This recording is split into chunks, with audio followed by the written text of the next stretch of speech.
Bonjour, je m'appelle Philippe Silberzan, bienvenue dans mon podcast Survivre et prospérer dans un monde de surprises.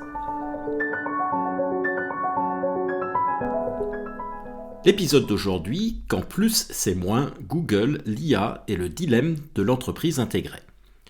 La stratégie est le domaine des paradoxes, où ce qui fait votre force peut être aussi une source de faiblesse. C'est notamment le cas de l'intégration. Couvrir un large spectre de la chaîne de valeur apporte de nombreux avantages concurrentiels, mais génère aussi des conflits, aussi bien internes qu'externes. L'entreprise est alors confrontée à des dilemmes où la réussite de certaines activités compromet celle des autres. Un exemple typique de ce dilemme est celui de Google dans l'IA. L'histoire récente de Google dans l'intelligence artificielle n'est pas seulement celle d'un rattrapage technologique spectaculaire. Elle constitue surtout un exemple révélateur d'un conflit stratégique classique, celui de l'entreprise trop intégrée, trop large et paradoxalement freinée par l'ampleur même de ses avantages. Lorsque ChatGPT déboule spectaculairement sur le marché en 2022, Google est prise de court. Elle apparaît en retrait alors qu'elle investit massivement dans ce domaine depuis longtemps. Cette retenue ne tient pas à un déficit de compétences ou à un aveuglement, mais à une prudence stratégique. L'entreprise craint en effet de fragiliser son activité historique, la publicité, et d'endommager une marque construite sur la fiabilité à un moment où les modèles génératifs produisent encore des erreurs visibles. Autrement dit, l'innovation sur une nouvelle activité est freinée par la protection d'une activité historique, un cas classique de dilemme de l'innovateur décrit par le chercheur Clayton Christensen. Pourtant, Google n'a pas lâché l'affaire et a réussi à revenir dans la course avec son assistant renommé pour l'occasion Gemini.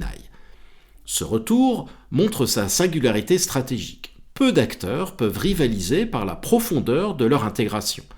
Google est présent sur toute la chaîne de valeur depuis les processeurs, les fameux TPU, jusqu'à l'assistant IA Gemini en passant par l'infrastructure cloud. Cette intégration verticale constitue en théorie un avantage décisif. Elle permet des économies, une optimisation des performances et une vitesse d'exécution potentiellement supérieure à celle d'acteurs plus fragmentés. Pourtant, cet avantage peine à se traduire en domination du marché dans les puces. Face au leader Nvidia, Google se heurte à des barrières qui dépassent la simple comparaison technologique.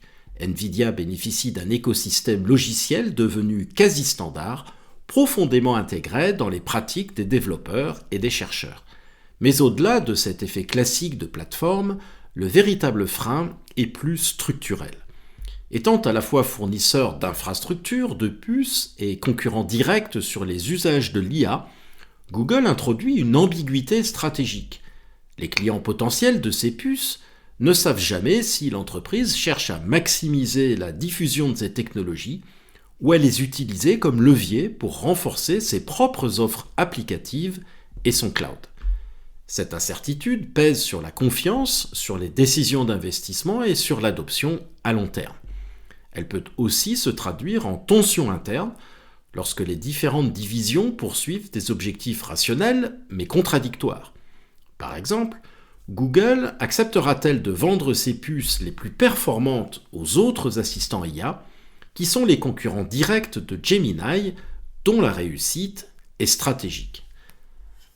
Ce cas illustre une logique plus générale. Comme l'a montré le stratège Edouard Luttwak, la stratégie est fondamentalement paradoxale. La force peut engendrer la faiblesse, la constance réduire l'effet de surprise, et l'avantage structurel créer des rigidités. Dans les grandes entreprises intégrées, les conflits ne naissent pas tant d'erreurs de gestion que de la coexistence d'intérêts stratégiques divergents au sein d'un même portefeuille d'activités, qu'ils soient horizontaux, lignes de produits, canaux de distribution, ou verticaux, chaînes de valeur. À l'inverse, des entreprises focalisées bénéficient souvent d'une clarté stratégique supérieure. En n'étant ni clientes ni concurrentes de leurs partenaires, elles réduisent l'ambiguïté, rassurent leur écosystème et accélèrent la diffusion de leurs solutions.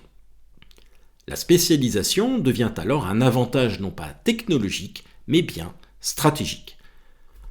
La leçon dépasse largement le cas de Google. Ces conflits naissent souvent lorsqu'une entreprise de produits, par exemple, développe son activité de service, concurrençant ainsi ses clients, intégrateurs et installateurs, par exemple. Or, ceux-ci restent des partenaires stratégiques. L'avantage de l'intégration se transforme alors en tension structurelle avec son écosystème.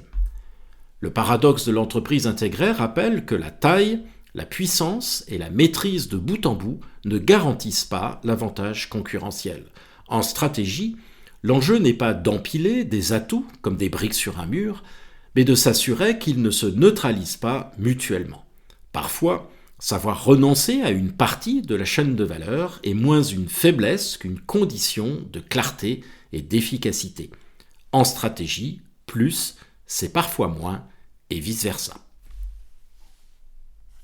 Merci de votre attention, vous pouvez retrouver cet épisode sur les principales plateformes de podcast.